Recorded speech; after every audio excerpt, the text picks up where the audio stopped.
ভূত্বকের শিলাস্তর সর্বত্র একই ধরনের কঠিন বা গভীর নয়, কোথাও নরম আবার কোথাও কঠিন।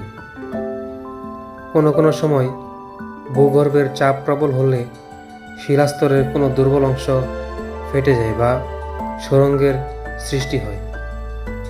ভূপৃষ্ঠের দুর্বল অংশের ফাটল সুড়ঙ্গ দিয়ে ভূগর্ভের উষ্ণ বায়ু, গলিত শিলা, ধাতু, ভস্ম, জলীয় বাষ্প, উত্তপ্ত পাথরখণ্ড, কাদা, ছাই প্রভৃতি প্রবল বেগে ঊর্ধ্বে উৎক্ষিপ্ত হয়।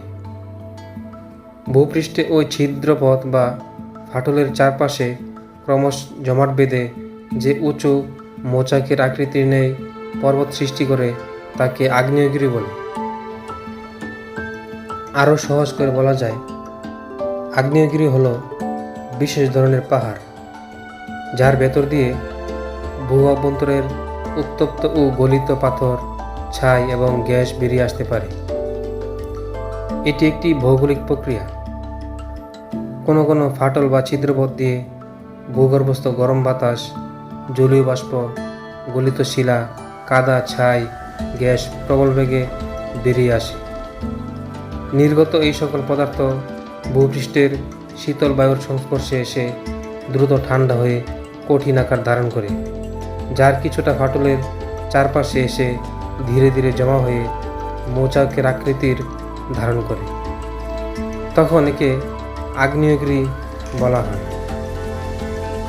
আগ্নেয়গিরি থেকে ভূগর্ভস্থ পদার্থের নির্গমনকে বলা হয় অগ্ন্যুৎপাত। আগ্নেয়গিরির বহিস্থ যে মুখ বা নির্গমন পথ দিয়ে অগ্ন্যুৎপাত ঘটে তাকে জ্বালামুখ বলে। প্রতি বছর প্রায় ৬০টি আগ্নেয়গিরির অগ্ন্যুৎপাত ঘটে। বর্তমানে পৃথিবীতে প্রায় ৫০০ সক্রিয় বা জীবন্ত আগ্নেয়গিরি আছে।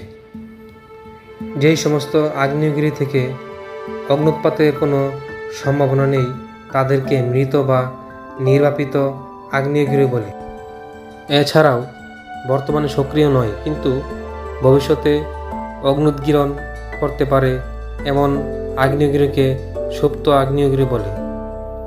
যেসব আগ্নেয়গিরির মুখে সদাই নিয়মিতভাবে ধোঁয়া, ছাই, গলিত লাভা, গ্যাস থাকে সে সকল আগ্নেয়গিরিকে জাগ্রত আগ্নেয়গিরি বলে।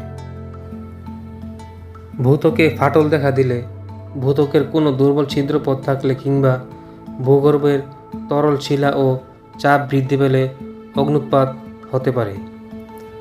অগ্ন্যুৎপাতের কারণে আকাশে ছাই ও বায়বীয় পদার্থের মেঘ তৈরি হতে পারে। সমুদ্রের মাঝেও আগ্নেয়গিরি সৃষ্টি হতে পারে। ভূ অভ্যন্তরে সঞ্চিত তরল শিলাকে বলে ম্যাগমা, আর যে তরল শিলা ভূপৃষ্ঠের বাইরে বেরিয়ে আসে তাকে বলা হয় লাভা। আগ্নেয়গিরির লাভাতে পাথর থেকে শুরু করে যে কোনো কিছু গলানো বা পুরানো সহজেই সম্ভব। ২০১৮ সালে হাওয়াইয়ের কিলোয়া আগ্নেয়গিরিতে যখন অগ্ন্যুৎপাত শুরু হয় তখন এ থেকে বেরোতে থাকা লাভার তাপমাত্রা ছিল ২০০০ ডিগ্রি ফারেনহাইট বা ১১০০ ডিগ্রি সেলসিয়াসের চেয়ে বেশি। আগ্নেয়গিরির উৎপত্তির কারণ এখনও নিশ্চিত করে বলা যায় না। টেকটোনিক প্লেটের চলাচল আগ্নেয়গিরির উৎপত্তির একটি কারণ।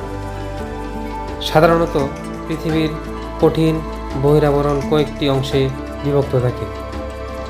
এদেরকে টেকটোনিক প্লেট বলা হয়।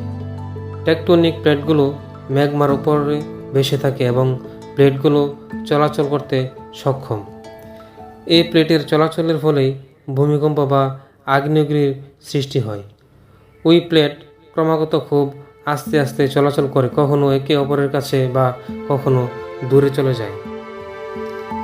এবার দুটো টেকটোনিক প্লেট যখন ভাসতে ভাসতে ধাক্কা খেয়ে একটা আরেকটার উপরে উঠে যায় তখন খুব জোরে চাপ পড়ার ফলে ও তাপ সৃষ্টি হয় সেই ম্যাগমা নামক তরল পদার্থ পৃথিবীর বুক ছেড়ে বাইরে বেরিয়ে আসে।